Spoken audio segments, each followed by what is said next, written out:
Hi everybody and welcome back to the channel. Now this week's video is another one in the classic cameras from the past, and we're going back to around about 1972 now when this camera came out. It's the Ricoh 500G. There are different variations of this model, but this is the one what I'm going to show you in this video. Now I'll show you more about this camera later, but you know, looking for range to buy rangefinder cameras can be quite bewildering. There's that many types. There's Canon, Yashica, Konica, Ricoh. There's that many that you can choose from.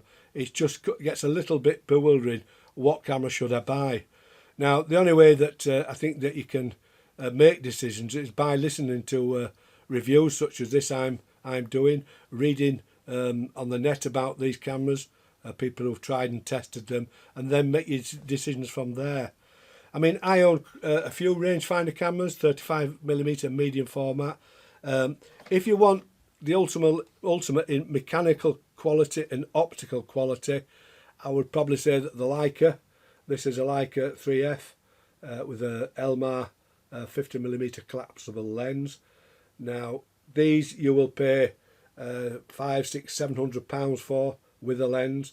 If you go to the M mounts, the M3s, etc., and then go to the more later like M mount cameras, you're talking of a range between, I don't know, £1,000 and £5,000. So they are a lot more expensive. If you didn't want to, and it's out of your pocket paying that for a rangefinder camera, then you could also look at this. This is a Zorki, the Zorki 4, and it's a great camera. This camera's never let me down. It's quite nice to use. But for these cameras you'll pay about £60. If you look at this one, this is the Kiev. It's a copy of the Contax rangefinder camera.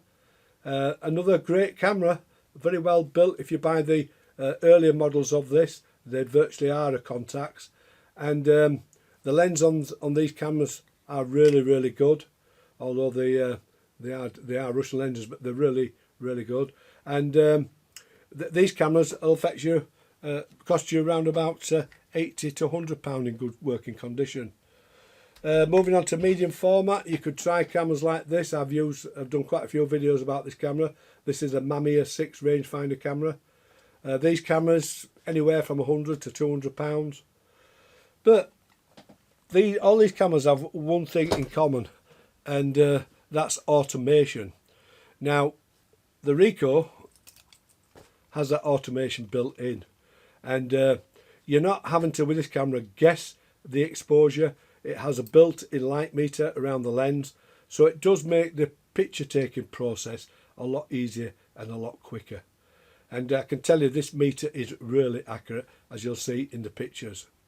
So if you want a camera that's going to be take all that's thinking about exposure, etc., carrying separate handheld light meters, these cameras come into their own, because it allows you just to concentrate on the subject that you're photographing. So I can't really tell you which is the best rangefinder to buy. All I can tell you is my own experience using the cameras that I own. So we'll move on now, and I'll give you a closer look at this camera, tell you how the various knobs and dials function on it, and then at the end of the video show you some pictures I recently took using the Ricoh 500D. So let's move on and now have a closer look. Right, let's take a closer look at this beautiful little rangefinder camera from Ricoh. To give you an idea of its size, that's a 35mm cassette. So you can see it's small and it's compact. It'll fit into a coat or trouser pocket, and it's very light and it's easy to carry about all day. Now the lens is fixed. It's a Ricoh 40mm f2.8 lens. The glass is fully coated, and I like the 40mm because you get that bit more in than 50mm, and you can always crop to get in closer in the darkroom or on a computer. So I like the 40mm. It's got a dial around the actual lens itself, and that sets the film speed. And then we've got a little window there, and that's where the light meter is. And I can say it's a very accurate light meter. It's threaded to take 46mm filters, and in this video I used an orange filter all the time, and because the meter is built into the lens, when the filter was on it compensated for the filter's filter factor, so that took out some guesswork. We've got a self timer on this camera. Wind it on, fire it, and it runs for around about 10 seconds. And a lot of these old cameras, these can be a little bit tricky, so be careful when you get one. Sometimes they can stop your camera working, but I've been fortunate with this camera. So it just fired the shutter. Now if we look at the lens itself, zoom in for that. The first ring is the focus ring. It's a short throw. It goes from closest distance 3 feet to infinity, and it's in feet and meters. It's very nice and geared, is that it's really easy to focus, and the image really does pop in and out of focus using this. The next ring is the shutter speed, which runs from B 1/8 of a second is the slowest speed, right up to 500th of a second. And the dial at the back, the red one, is your shutter speed. So, your aperture selector. It runs from f2.8 up to f16, and then you can see a little green A. When you switch it to that, it activates the meter, and it's running in shutter priority mode. It's like an automatic, semi-automatic mode, where the camera will set the desired aperture automatically dependent on what shutter speed you've set. I use that mode in all my pictures. You must remember with this camera that if you've got it set into A, to turn the meter off you have to set it to B, and that switches the meter off. Now it's worth mentioning on this camera that not only does it have automatic shutter priority, but if the batteries fail in this camera, you can run this camera without batteries, simply by taking it off the A. Now it's a fully manual camera, so you go by the light meter readings that you've guessed or you've taken, and set the shutter speed and the aperture to match that. So that's a great feature on a cheap camera like this. The only thing here is everything is cramped up small, and it can be awkward to get to some of these dials, but I found slipping it onto A, the only one that I had to think about, and that's easy to get to, is a shutter speed and then the focusing knob. So once you get used to it, it's quite easy. The other thing on the front of the camera is we've got the rangefinder window and the viewfinder, and as I say, I'll just zoom out a little bit. This camera doesn't correct for parallax error. That's what you see, the lens sees is different to what you see through this viewfinder, but you do get used to using these cameras. So that's it on the front of the camera. At the top, from left to right, we've got the rewind crank, and also this lifts up to open the back door on the camera, and when you've reached your maximum frames, you press that button at the bottom and then lift this up and then rewind the film back into the canister. This is a cold shoe there to fit a flash or whatever accessory. Shutter speed button there that's threaded for a standard cable release, and this camera has a very short throw on the wind on lever, and it also has a self setting frame counter at the side, and it's a very quiet camera. So if I fire it now, very quiet.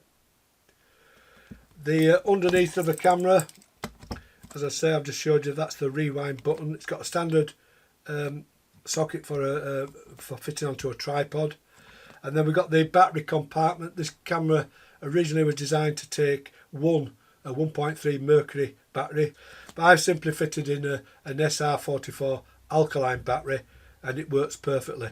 The only thing that I did do, because of the higher voltage, which I think is around about 1.5 volt, I just rated the film a little bit slower. So I rated 400 ISO film at 320, and all the pictures came out very well exposed. So if you're using black and white film or even colour negative film, I wouldn't go bother buying these fancy adapters that go in. It will work with SR44s, it will work with LR44 batteries, but as I said, try the SR44, they work fine.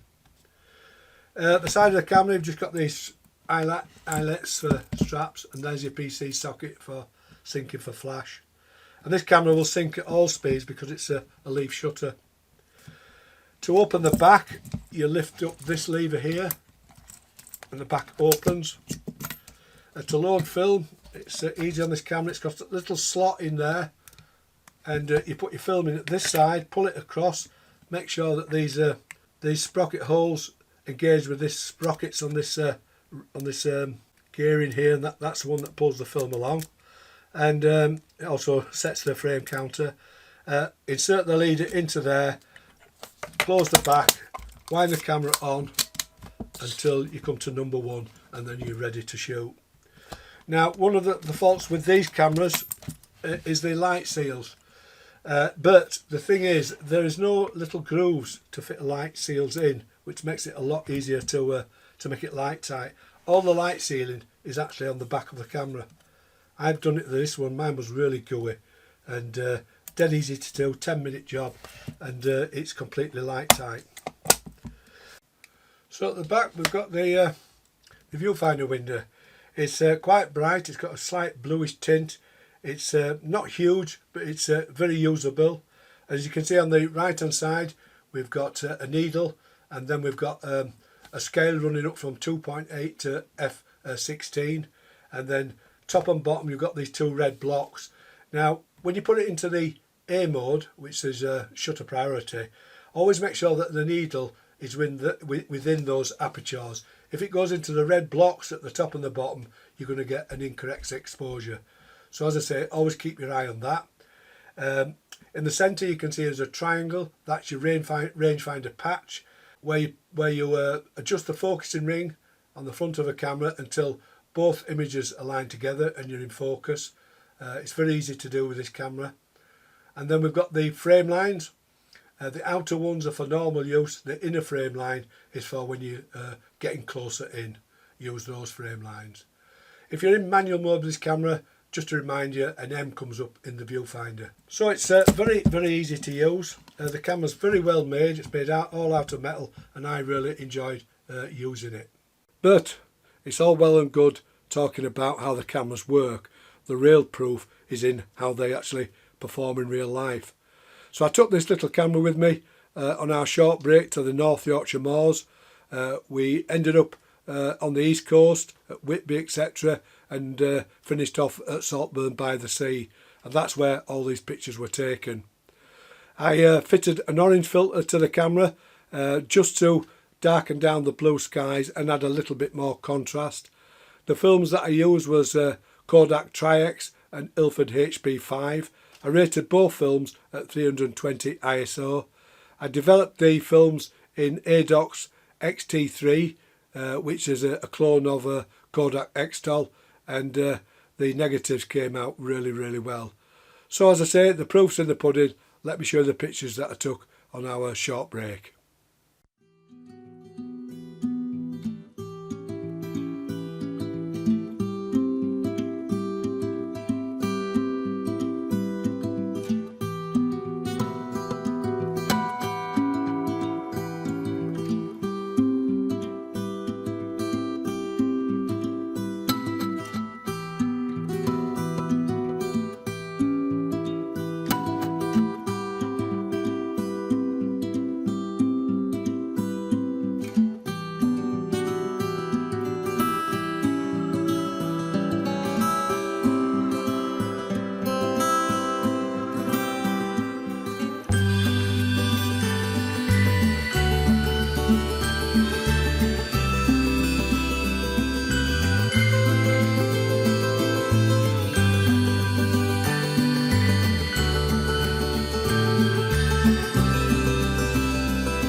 Right, I hope you enjoyed those pictures and the information I gave you about the Ricoh 500G rangefinder camera.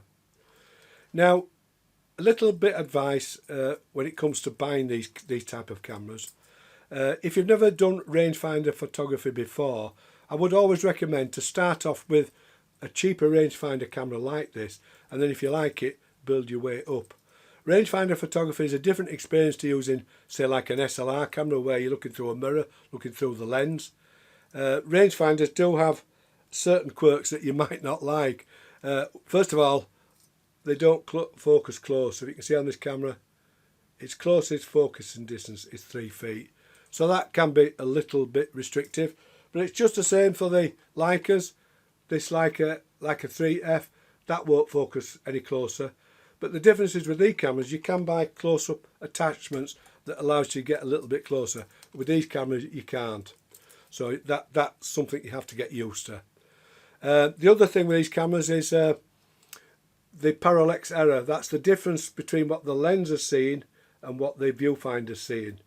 Now, cameras like the Leica M3, the frame lines move as you get closer, so that compensates for that parallax error. With these cameras it doesn't, although this camera has another frame line that shows you when you get close to get the image within that frame line. But I find the best way is not to rely on that, is to focus and compose, and then before you take the picture just move the camera slightly to the left or to the right, and that way you will ensure you get what the lens is seeing. So that's the main two things that are different to using an SLR. But the advantages of using these cameras is looking through that viewfinder, and if you've ever never looked through a Leica M3 viewfinder, or for that matter through the Zorki 4 viewfinder, they are so big and so bright. They're absolutely wonderful to look through. And the other thing is that you have the frame lines. Not all of them have frame lines, but in this camera you have the frame lines, and you can see what's coming into the picture or going out of the picture before you take it, and that can be a big advantage, say, for street photography. So they have their advantages and disadvantages, but I would say try them. Go cheap at first, and then build your way up if you like the rangefinder experience. This camera, I've had it for years now. It's never let me down. It's very easy to use, especially when you put it into the shutter priority mode. The shutter is really quiet on it. And when you compare that to, say, the Leica shutter, it's quieter than the Leica. It's got this beautiful accurate built-in light meter around the lens, and it's a very solidly built camera. It's all metal, and it's a camera that I would highly recommend. So if you've enjoyed this video, please give me a thumbs up, a like. Better still, subscribe to my channel and hit that notification bell. And as I always say, stay safe, and I'll see you all in the next video. The Ricoh 500G rangefinder camera.